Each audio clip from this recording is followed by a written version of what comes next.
Hello friends, എല്ലാവർക്കും സ്വാഗതം പുതിയ വീഡിയോയിലേക്ക്. ഇന്ന് ഞാൻ വന്നിട്ടുള്ളത് വളരെ വെറൈറ്റി ആയിട്ടുള്ളൊരു സ്വീറ്റ് റെസിപ്പി ആയിട്ടാണ്. ക്യാരറ്റും സാബൂദന അഥവാ ചവ്വരി ഉപയോഗിച്ചിട്ടാണ് കേട്ടോ ഈ ഒരു സ്വീറ്റ് റെഡിയാക്കുന്നത്. ഈ ഒരു സ്വീറ്റ് നിങ്ങൾക്ക് പുഡിംഗ് പോലെ കഴിക്കാം, പിന്നെ പായസം പോലെയും കഴിക്കാവുന്നതാണ്. വീഡിയോ കണ്ടിട്ട് ഇഷ്ടപ്പെടുവാണെങ്കിൽ ലൈക്ക് ചെയ്യുക, ഷെയർ ചെയ്യുക, കമൻറ്റ് ചെയ്യുക, ചാനൽ സബ്സ്ക്രൈബ് ചെയ്യാനും മറക്കരുതേ. അപ്പോൾ നമുക്ക് നേരെ വീഡിയോയിലോട്ട് പോകാം. ഞാനിവിടെ ചവ്വരി അരമണിക്കൂർ കുതിർത്തെടുത്തിട്ടുള്ളതാണ്. ഇപ്പോൾ നന്നായി കുതിർന്ന് കിട്ടിയിട്ടുണ്ട്. ഞാൻ ഈ ഒരു ഗ്ലാസ്സിൽ 3/4 ഗ്ലാസ് ചവ്വരിയാണ് കേട്ടോ എടുത്തിട്ടുള്ളത്. ഇനി നമുക്കിത് മാറ്റി വയ്ക്കാം. ഞാനിവിടെ മിക്സിയുടെ ചെറിയ ജാർ എടുത്ത് വെച്ചിട്ടുണ്ട്. അതിലോട്ട് നമുക്ക് 4 ടേബിൾ സ്പൂൺ നിലക്കടല ഇട്ട് കൊടുക്കാം. ഇനി ഇതിലോട്ടൊരു 10 ബദാം കൂടെ ഇട്ട് കൊടുക്കാം. ഞാനിത് മിക്സിയിലിട്ടിട്ട് ക്രഷ് ചെയ്തെടുത്തിട്ടുണ്ട്. ഇനി നമുക്കിത് മാറ്റി വയ്ക്കാം. ഇനി നമുക്ക് സ്വീറ്റ് റെഡിയാക്കാൻ തുടങ്ങാം. അതിനായിട്ടൊരു കടായി അടുപ്പത്ത് വെച്ചിട്ടുണ്ട്. അതിലോട്ട് ഒരു തവി നെയ്യ് ഒഴിച്ചു കൊടുക്കാം. നെയ്യ് നന്നായിട്ട് മെൽറ്റായിട്ട് വരുമ്പോൾ അത്യാവശ്യം വലുപ്പമുള്ള 2 ക്യാരറ്റ് ഗ്രേറ്റ് ചെയ്ത് ചേർത്ത് കൊടുക്കാം.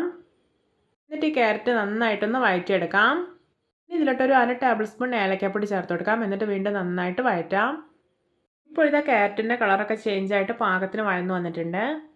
ക്യാരറ്റ് അത്യാവശ്യം നന്നായിട്ട് തന്നെ വഴറ്റിയെടുക്കണം. നമ്മൾ കഴിക്കുന്ന സമയത്ത് ആ ഒരു കട്ടി ഉണ്ടാവരുത്. നമുക്കിതിലോട്ട് മിൽക്ക് ഒഴിച്ചു കൊടുക്കാം. ഞാനിവിടെ 2.5 ഗ്ലാസ് മിൽക്കാണ് എടുത്തിട്ടുള്ളത്. നമുക്കിതൊന്ന് ഇളക്കി കൊടുക്കാം. നന്നായിട്ടൊന്ന് തിളച്ച് വരട്ടെ. നിങ്ങൾക്ക് ഈ ഒരു സ്വീറ്റ് പുഡിംഗ് പോലെയൊക്കെയാണ് കഴിക്കേണ്ടതെങ്കിൽ ഇത്രയും മിൽക്ക് ഒഴിച്ചാൽ മതി. അതല്ല പായസം പോലെ കുറച്ച് ലെങ്തി ആയിട്ട് കഴിക്കണമെന്നുണ്ടെങ്കിൽ കൂടുതൽ മിൽക്ക് ഒഴിച്ചിട്ട് ലൂസാക്കി എടുക്കാം കേട്ടോ. ഇപ്പോൾ ഇത് നന്നായിട്ട് തിളച്ച് വന്നിട്ടുണ്ട്. ഇനി നമുക്കിതിലോട്ട് സാബൂദന ചേർത്ത് കൊടുക്കാം. എന്നിട്ടൊന്ന് ഇളക്കിയെടുക്കാം.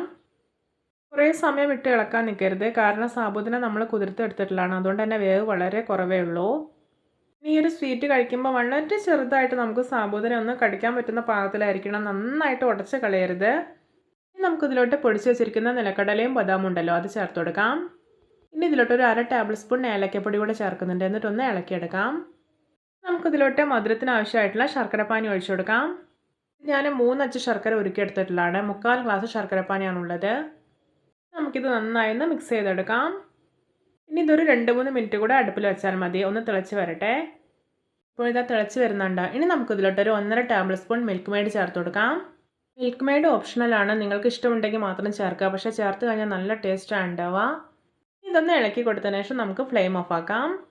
ഇതാ നമ്മുടെ രുചികരമായിട്ടുള്ള ക്യാരറ്റ് സാബൂദന ഗീർ റെഡി. നോക്കിയാൽ നല്ല പെർഫെക്റ്റ് ആയിട്ട് റെഡി ആയിട്ടുണ്ട് കേട്ടോ.